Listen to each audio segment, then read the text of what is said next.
আব্দুল আউয়াল আপনি লিখেছেন, বিভিন্ন কোটার কারণে মেধাবীদের চাকরি পেতে সমস্যা হয়, কোটা থাকা শুরুতে দৃষ্টিকোণ থেকে ন্যায়সঙ্গত কিনা।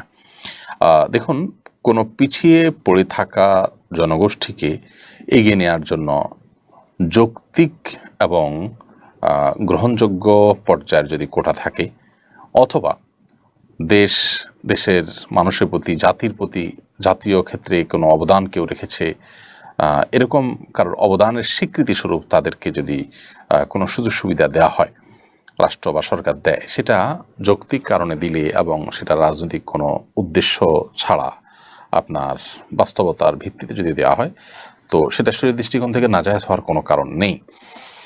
বাট সেটা যদি অযৌক্তিক কারণে দেওয়া হয় অথবা অযৌক্তিক রেশিওতে দেওয়া হয়, তাহলে সেটা অবশ্যই অন্যায্য হবে এবং জুলুমে পর্যবসিত হবে। বিশেষ করে যে সমস্ত জায়গা আসলে মেধার ক্ষেত্রে ছাড় দেওয়া উচিত নয়, যেখানে আসলে মেধাই সব কিছুর উপরে প্রায়োরিটি পাওয়া উচিত, না হলে জাতি ক্ষতিগ্রস্ত হবে, মানুষ ক্ষতিগ্রস্ত হবে, বিভিন্নভাবে আমাদের স্বার্থ ক্ষুণ্ণ হবে জাতির, সেরকম জায়গাতে বিশেষ করে এই ধরনের ফ্যাসিলিটিস যদি থাকে, কোটার ফ্যাসিলিটিস বা কোটার সুযোগ, তাহলে সেক্ষেত্রে এখান থেকে জাতি ক্ষতিগ্রস্ত হতে পারে এরকম কোনো সিদ্ধান্ত নেওয়ার মতো ব্যাপার হলে সেটিতে অবশ্যই অন্যায় হবে। এগুলো আসলে পরিস্থিতি এবং ডিমান্ড, প্রয়োজন এবং আপনার আমাদের সাধ্য, এসব কিছুকে সমন্বয় করে এগুলো করতে হবে। এগুলোর ক্ষেত্রে রাজনৈতিক উদ্দেশ্য, ভোটের রাজনীতিকে মাথায় রেখে করলে অথবা অন্য কোনো কারণে করলে, অথবা যে কোনো কারণেই হোক না কেন, তাতে জাতীয়ভাবে আমরা ক্ষতিগ্রস্ত হলে সেরকম সিদ্ধান্ত যদি নেওয়া হয়, সেটা অবশ্যই ভুল হবে এবং অন্যায় হবে। অনেক সময় দেখা যায় যে আমরা এই জাতীয় কোটার কারণে নানামুখী বিপত্তির মুখে পড়ি। মেয়েদের জন্য যে কোটার ব্যবস্থা রাখা হয়েছে এবং বিভিন্ন সেক্টরে তাদের জন্য বিশেষ বিশেষ কোটা, বিশেষ করে নার্সিংয়ের কাজে মেয়েদের কোটা অনেক বেশি ছেলেদের তুলনায়, এরকম আর অনেক জায়গা আছে। তো এই যে কোটা, এই কোটাগুলো বেশিরভাগ ক্ষেত্রে যে সমস্যা তৈরি করে তা হলো ছেলেরা, যুবক ছেলেরা, তারা বেকারত্বের হার তাদের মধ্যে বাড়তে থাকে।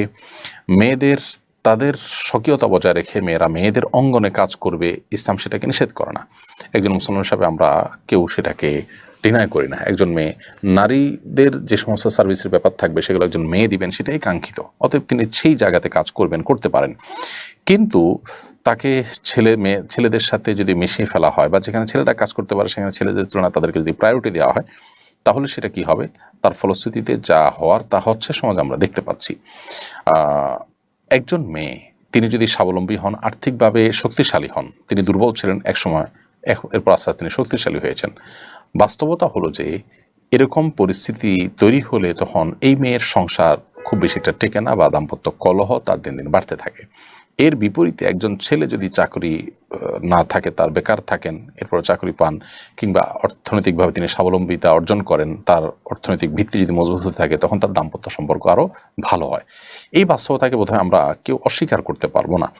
এটাকে নিয়ে আমরা যে যত কথাই বলি, কিন্তু এই চিত্রটাকে অস্বীকার করবার কোনো সুযোগ নেই। তো কোটার ক্ষেত্রে বিশেষ করে এই জাতীয় বৈষম্য বা এই জাতীয় অনাচার বা এই জাতীয় সমস্যা বা সংকট যদি সৃষ্টি করে, সেটা অবশ্যই অযৌক্তিক হবে, অন্যায্য হবে।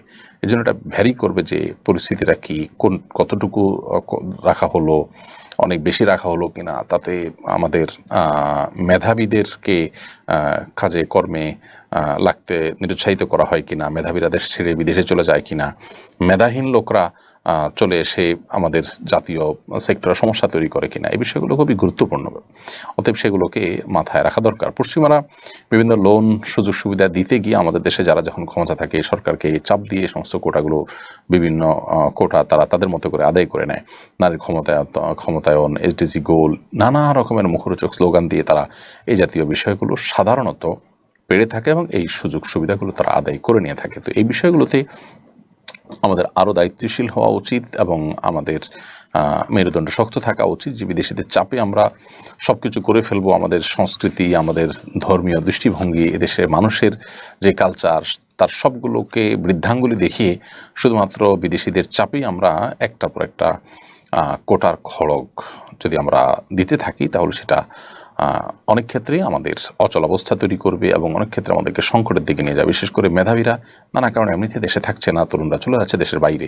এরা যদি এভাবে চলতে থাকে, তাহলে সেক্ষেত্রে নিশ্চয়ই সেটা আমাদের কারোর জন্য ভালো কিছু বয়ে আনবে না। অতএব মৌলিকভাবে আমি শরিয়ার দৃষ্টিকোণ যদি বলি, তো একজন পরিবারের কর্তা যেরকম তার পরিবারের সদস্যদের মধ্যে কোনো একজন পিছিয়ে আছেন, তাকে এগিয়ে নেওয়ার জন্য বিশেষ কোনো সুবিধা দেন, এটা যেরকম নাজায়েজ নয়, অতএব রাষ্ট্রীয়ভাবে রাষ্ট্র যারা পরিচালনা করছেন তারা কোনো ক্ষেত্রে কোটা ব্যবস্থা রাখলে সেটা নিষিদ্ধ নয়।